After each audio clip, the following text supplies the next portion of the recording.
रूही का शरीर अब उसके नियंत्रण में नहीं था।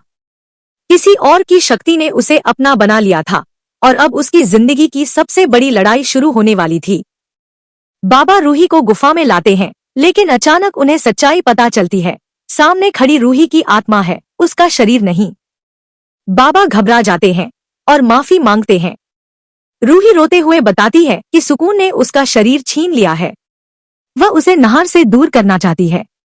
बाबा उसे एक रुद्राक्ष माला देते हैं और कहते हैं, इसे अपने शरीर को पहना दो। लेकिन ध्यान रखना, अगर यह माला उतरी तो सुकून फिर काबू कर लेगी। घर पहुंचते ही रूही सीधा सुकून के कमरे में जाती है। सुकून खुश होकर कह रही होती है, अब यह शरीर मेरा है, नहर मेरा है। लेकिन जैसे ही रूही को सामने देखती है, उसके होश उड़ जाते हैं। रूही शांत आवाज में कहती है, छोड़ दो मेरा शरीर सुकून, मैं तुम्हें मोक्ष दिला दूंगी। सुकून हंसकर जवाब देती है, मोक्ष? मैं नहर को लेकर ही जाऊंगी। बस इतना सुनना था। रूही झपटकर रुद्राक्ष माला अपने शरीर को पहना देती है। सुकून चीख उठती है, नहीं, यह क्या किया? माला छूते ही उसके हाथ जल जाते हैं और मजबूर होकर उसे शरीर छोड़ना पड़ता है।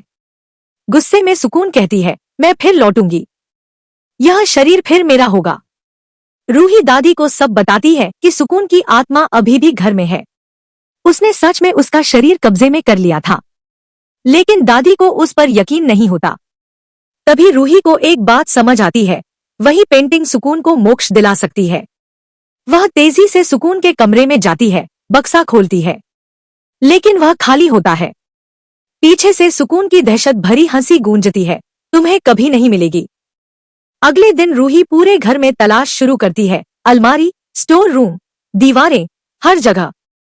तभी तेज ठंडी हवा चलती है, एक परछाई दिखाई देती है। सुकून की आवाज गूंजती है, पेंटिंग इस घर में नहीं है, रूही। रूही कहती है, तुम डर रही हो सुकून, मैं जानती हूँ तुम बुरी नहीं थी। सुकून की आवाज भारी हो जाती है, नहर के बिना मैं अधूरी हूँ। मोक्ष मिला तो मैं उससे हमेशा के लिए दूर हो जाऊंगी। रूही समझाती है, सच्चा प्यार किसी को कैद करने में नहीं होता सुकून। अचानक घर में तूफान सा उठ जाता है। चीजें उड़ने लगती हैं, शीशे टूटते हैं, दरवाजे जोर से बंद हो जाते हैं।